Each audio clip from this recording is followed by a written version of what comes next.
We did not know he was using marijuana because the industry makes these products in deceptive forms to disguise use. By February 2015, my son was irrational, paranoid, repeating things that did not make sense, and one night he was so violent towards my younger son that my younger son ran barefoot through the snow to get away from him. He attempted suicide and was hospitalized. When he was discharged, he was still suicidal, and I took him back to the ER where I was told it's just marijuana and was sent home. Within a few days, my son was hospitalized again in a different town because there were no available beds in our town. He told me he was using dabs, and he knew they were making him feel crazy and he was trying to quit. He described dabs as strong marijuana, and he called them crack weed. Dabs are mass-produced, marketed, and called medicine. I volunteered my family for crisis intervention with the Department of Social Services because I could not find treatment for marijuana abuse. My son had developed the pediatric disease of addiction. And by the next year, not only was he using marijuana, he was using meth and heroin. Marijuana kills. It's a gateway to more drugs and pharmaceutical drugs. My son allows me to tell his story because he wants the nation to know that marijuana is deadly, harmful, and can change you forever with delusional thinking, hallucinations, and increased risk for suicide, depression, and addiction. My husband also allows me to tell his story. He read that marijuana would treat his panic attacks, but marijuana harmed him, and now he suffers from severe depression, anxiety, and suicidal thoughts. My old community of Pueblo, Colorado has hot scholarships for every high school senior. It's a brilliant marketing plan by the predatory marijuana industry to groom their future users. It's a way to advertise to kids under the radar.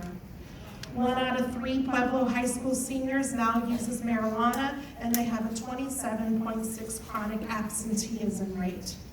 There is a marijuana head shop next door to an alternative high school where kids can see shiny bongs and pipes and clothing and advertising, glorifying and normalizing marijuana. They even have a person waving a sign saying, "Come get your free pipe." The number 1 cause of death, ages 10 to 24 in Colorado, is suicide. The main drug the victims are testing positive for is marijuana, ages 10 to 19. In Pueblo, Colorado, we are exposed to marijuana smell and smoke everywhere we go, in schools, in stores, driving down the road, in our own homes, and on our own property. 70% of the marijuana shops in Colorado recommend marijuana to pregnant women, so my mom and I hung baby bibs on the marijuana shops in Pueblo that says, "Don't hurt our future, Colorado kids." It's a campaign by the Marijuana Accountability Coalition. These are some of the people that have been killed by the effects of marijuana in the state of Colorado. Marijuana-induced suicides, marijuana-induced psychotic murders, and people killed by marijuana-impaired drivers. Here is a quilt from Mom Strong of more people that have been killed by the effects of marijuana, including marijuana psychosis, and we even have a marijuana-induced cardiac death. Marijuana industry advertises psychotic experiences as being a bonus. The ad says, "Ever been so high you've shredded a pizza? We'll take you there." Well, our kids have been so high they wanted to kill themselves and others. Legalizing marijuana has made it more dangerous than ever. It is now a weaponized assault on the brains of our loved ones. Colorado has allowed a full criminal organization to flourish with pretty storefronts to sell their poison under the disguise of medicine with false claims, no warning, and no accountability. Colorado has allowed products to be marketed in the highest potency levels ever known, and Colorado has allowed a predatory industry to profit off our children's demise. For the marijuana industry to survive, they need more and future users. Those users are the youth of our country. Colorado has now turned into a third world country. We have criminal organizations from all over the world living in our neighborhoods. Why have drug dealers been allowed to break federal law for so long? Every day, I try to forgive those that have allowed this to happen. Drugs are winning the war on drugs, and the war is now in our homes and in our neighborhoods. I am a witness to the fall of America, and THC is the weapon of our destruction.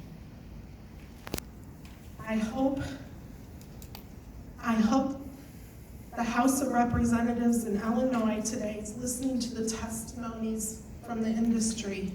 It is very obvious tax and regulation is not working, and the people here are poisoning the people of Colorado. It is my wish that federal law be enforced. Thank you.